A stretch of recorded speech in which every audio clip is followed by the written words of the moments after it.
now they cannot accept those bills. So the work we're doing for the people of Texas is being wasted and squandered by people being out of this state who've chosen to break quorum. I find it very interesting they're talking about the democratic process when they have chosen to short circuit the Democrat process, which involves elections, and then people get elected and they come up here and serve and they do their job. And that process has been short-circuited by people leaving by planes, trains, and automobiles. I don't know about any train. Mostly it was private jets, I think, and nice buses. Fortunately, they had something to drink along the way, so they weren't suffering too badly, based on the pictures that I've seen. But this is a tragedy, and it's a tragedy for the people of Texas, and it's an affront to people of Texas that people from Texas would go to D.C. and ask them to bring D.C. to Texas. How many of you think what's going on in D.C. works versus what we do here in Texas? It works. Our process works. Our state is thriving. The people of Texas are thriving. And guess what? More people are coming to Texas because what we're doing works.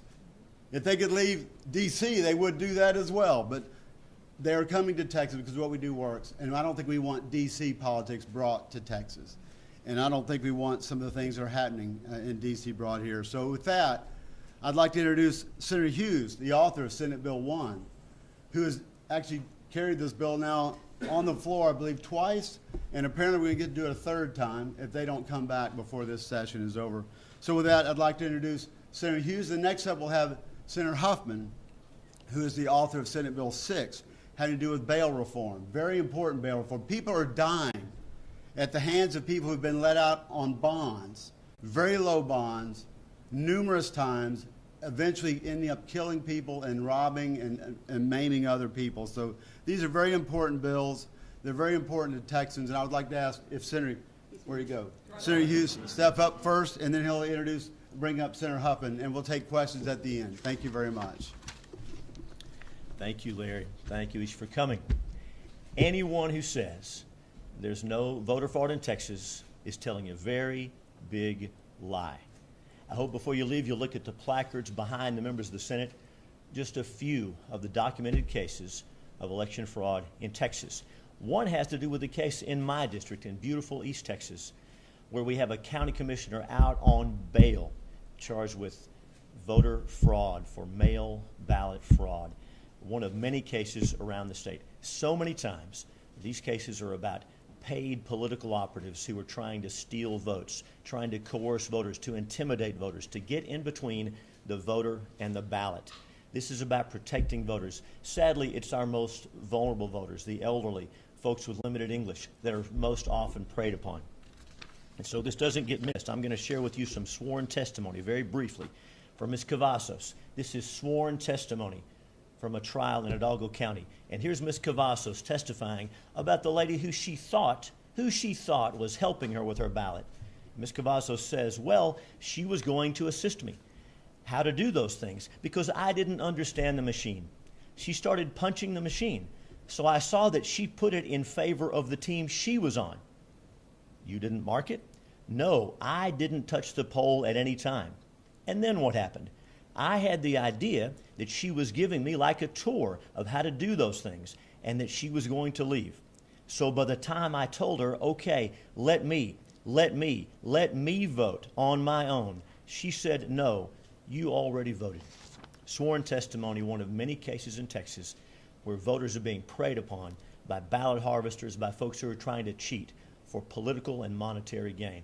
That will not be allowed in Texas. That's what Senate Bill 1 is about. Now, how is the law in Texas currently? Texas already has more in-person early voting than many, many states. You know this, but let's don't forget the president's home state of Delaware has no in-person early voting. I hear they passed a bill trying to be more like Texas. Even after that bill, they'll have fewer days of in-person early voting than Texas. New York has fewer days. New Jersey has fewer days. Texas offers weekend voting, offers extended hours to vote. Texas leads the nation in opportunities to vote. Those are the facts. Now, what does this bill do to further make it easier to vote in Texas? Under current law, on Election Day, if you're in line when the polls close, you must be allowed to vote. But did you know that that protection is not allowed to folks who vote early? And most Texans today vote early. So Senate Bill 1 says for the first time in early voting, if you're in line when the polls close, you get to vote, no matter how long it takes. What about getting off work to go vote? We've all had concerns about folks who work different hours, multiple jobs. What about helping them? In addition to weekend voting, Senate Bill 1 says this: during early voting, your employer has got to let you off work to vote. We've had that protection for Election Day, but never before for early voting. We're also expanding hours, making consistent across the state, and very important, under current law, many Texans have their mail ballots thrown out on technicalities. But under Senate Bill 1, for the first time, Texans will have a way to correct those errors so that their votes will be counted. Just a few of the ways this bill improves the process for all Texans. Again, we urge people to look at the provisions of the bill, not the national talking points out of D.C., but what is in the bill. That's what this is about. How much fraud is okay? None. How much suppression is okay? None. That's why Senate Bill 1 makes it easy to vote and hard to cheat. And we will stay here for as long as it takes and come back as many times as it takes to give these protections to every Texas voter. I'm now pleased to introduce Senator Joan Huffman to talk about an important public safety bill that will save lives. Senator Huffman. Thank you. Thank you, Senator Hughes, and thank you all for being here. And as Larry and Senator Hughes have said, this is critical that we get bail reform passed in Texas. I told my Senate colleagues yesterday, as I presented the bill on the Senate floor, that this was the fourth time that they had listened to me lay out this presentation and that many of them had voted for the bill. Why is this legislation important? Because throughout the state, we're centered and focused on Harris County because that's where the crisis is being exhibited now, but it will spread throughout the state, that individuals who are committing very violent crimes are getting out on multiple either PR bonds or very low bonds. This bill targets the violent, repeat offenders who are preying on our communities. I highlighted yesterday 5 murders. Now, when I say 5 murders, obviously that's horrible, awful, but you may think, well, you know, there's murders throughout Texas. I only highlighted those 5 and I named the victims because those are the 5 individuals who have been murdered since the House Democrat, with their antics at the end of last session, caused the last bail reform bill to die. Those 5 individuals were all murdered by defendants out on multiple bonds for felony offenses. The exact kind of people that we are targeted. Layla Steele, a young mother holding her 1-year-old child, shot multiple times. The child shot in the leg by an individual who she had a protective order against, but was out on not 1, not 2, not 3, not 4, not 5, not 6, but 7 felony warrants, felony bonds, 7. Does that not horrify you? It certainly should. And it should horrify the House Democrats who are languishing in Washington, showing us their selfies and their visits and their, whatever they're doing. I hope they think it's worth it. I hope they think it's worth the lives that are being cost. One of the provisions of the bill that I passed yesterday with a 2/3 vote would make, once the governor signed the bill, which I know he will create, some of the bill would go into effect immediately, and that would be the provision that would disallow judges from granting any type of personal bond to violent offenders. Some of the other parts of the bill, the Office of Court Administration has to develop through bond forms, the transparency, the accountability factor, the training for judges, all very important parts of the bill, but it will take about 3 months to get that going. But there are critical parts of this bill that if they take immediate effect will make an immediate difference in the lives of Texans. And certainly that should be important to every legislator who has sworn to defend the Constitution and sworn to protect their constituents. So we are angry. I am, and I think I can speak for a lot of senators here. We are angry because we have come here to work. We have an important job to do. We may not all agree, but I will say that in the Senate, It was a 22-0 vote on these two bail bills, both the constitutional amendment and the bail bill.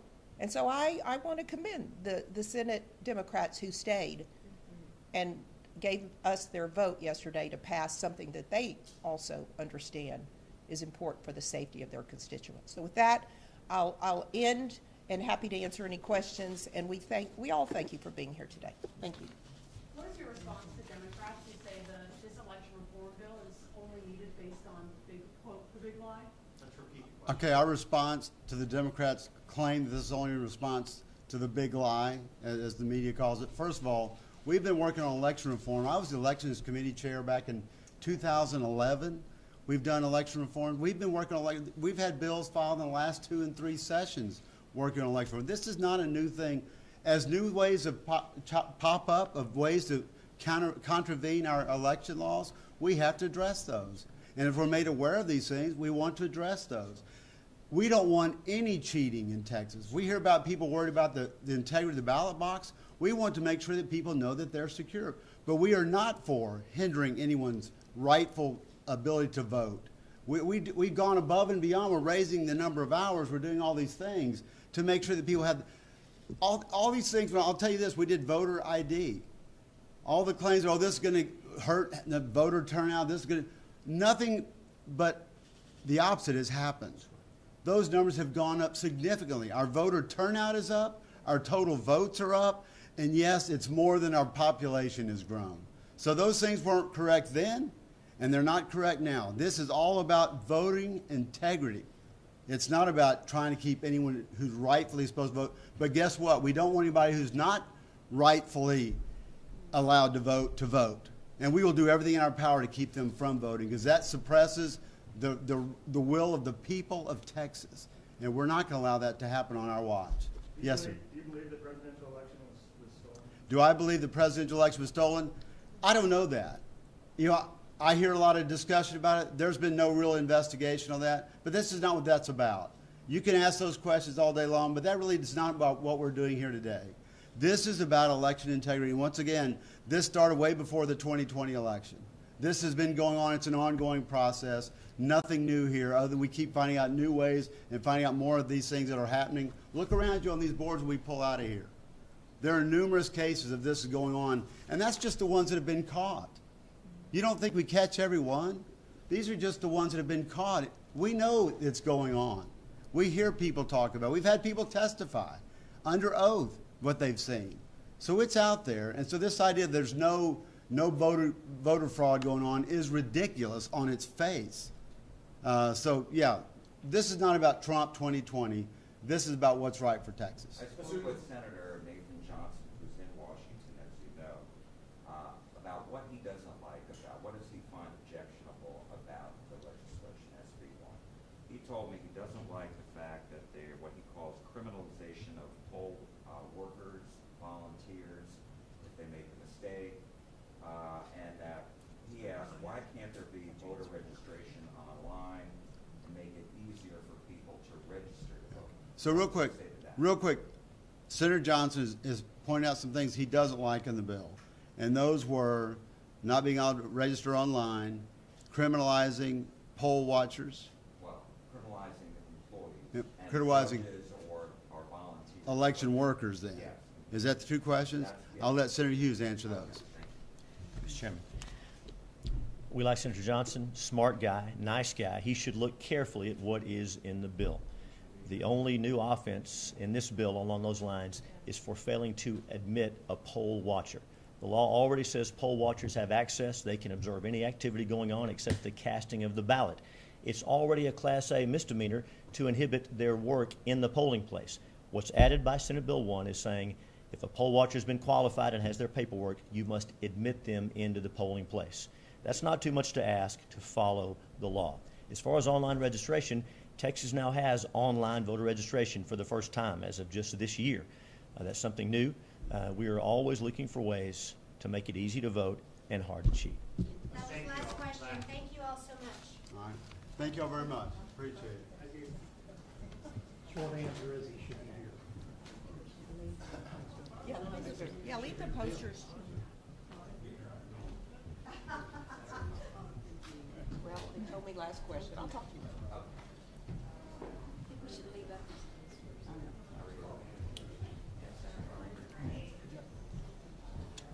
Good job.